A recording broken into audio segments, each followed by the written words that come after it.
I was 18 years old when I got married.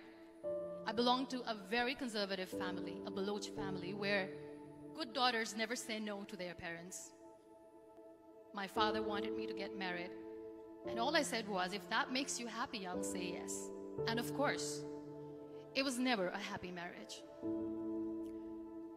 Just about after 2 years of getting married, about 9 years ago, I met a car accident. Somehow my husband fell asleep and the car fell in the ditch. He managed to jump out, saved himself. I'm happy for him. But I stayed inside the car and I sustained a lot of injuries. The list is a bit long. Radius ulna of my right arm were fractured. The wrist was fractured. Shoulder bone and collarbone were fractured. My whole rib cage got fractured. But that injury that changed me and my life completely was the spine injury. Many people came to rescue. They gave me CPR. They dragged me out of the car. And while they were dragging me out, I got the complete transection of my spinal cord. Those 2.5 months in the hospital were dreadful. I was at the verge of despair. One day, doctor came to me and he said, well, I heard that you wanted to be an artist, but you ended up being a housewife. I have a bad news for you. You won't be able to paint again. Next day, doctor came to me and said, your spine injury is so bad, you won't be able to walk again. I took a deep breath and I said, it's all right. Next day, doctor came to me and said, because of your spine injury and the fixation that you have in your back, you won't be able to give birth to a child again. That day, I was devastated. I started to question my existence. Why am I even alive? So what kept me going was, one day I asked my brothers, I know I have a deformed hand, but I'm tired of looking at these white walls in the hospital and wearing these white scrubs. Bring me some colors, bring me some small canvas. I want to paint. So the very first painting I made was on my deathbed, where I painted for the very first time. What an amazing therapy it was. Without uttering a single word, I could paint my heart out. I could share my story. People used to come and say, what lovely painting, so much color. Nobody could see the grief in it. Only I could. And that day I decided that I'm going to live life for myself. I am not going to be that perfect person for someone. I am just going to take this moment and I will make it perfect for myself. That I'm going to fight my fears.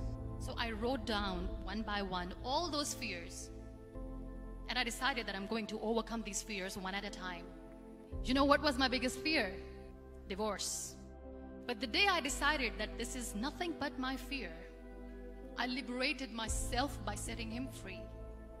And I made myself emotionally so strong that the day I got the news that he's getting married, I sent him a text that I'm so happy for you and I wish you all the best. And he knows that I pray for him today. Number 2 was, I won't be able to be a mother again. And that was quite devastating for me. But then I realized there are so many children in the world, all they want is acceptance. So there is no point of crying, just go and adopt one. And that's what I did.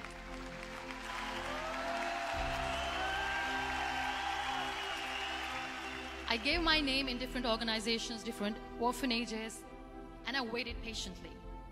2 years later, I got this call from a very small city in Pakistan. I got a call and they said, are you Muniba Mazari? There is a baby boy and would you like to adopt?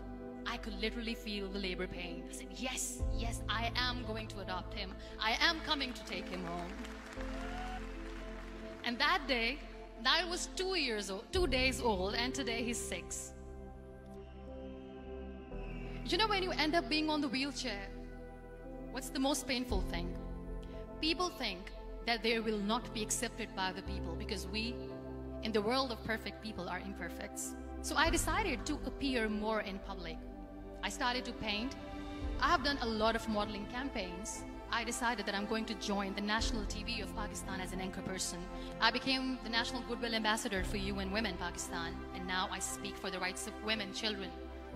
I was featured in BBC 100 Women for 2015. I'm one of the Forbes 30 under 30 for 2016. So when you accept yourself the way you are, the world recognizes you. It all starts from within. We have this amazing fantasy about life. This is how things should work. This is my plan. It should go as per my plan. If that doesn't happen, we give up. I never wanted to be on the wheelchair. Never thought of being on the wheelchair. This life is a test and a trial, and tests are never supposed to be easy. So when you're expecting ease from life, and life gives you lemons, then you make the lemonade, and then do not blame life for that. It is okay to be scared. It is okay to cry. Everything is okay, but giving up should not be an option. They always say that failure is not an option. Failure should be an option, because when you fail, you get up, and then you fail, and then you get up, and that keeps you going. Embrace each and every breath that you are taking. Celebrate your life. Live it. Don't die before your death. Real happiness lies in gratitude. So be grateful, be alive, and live every moment.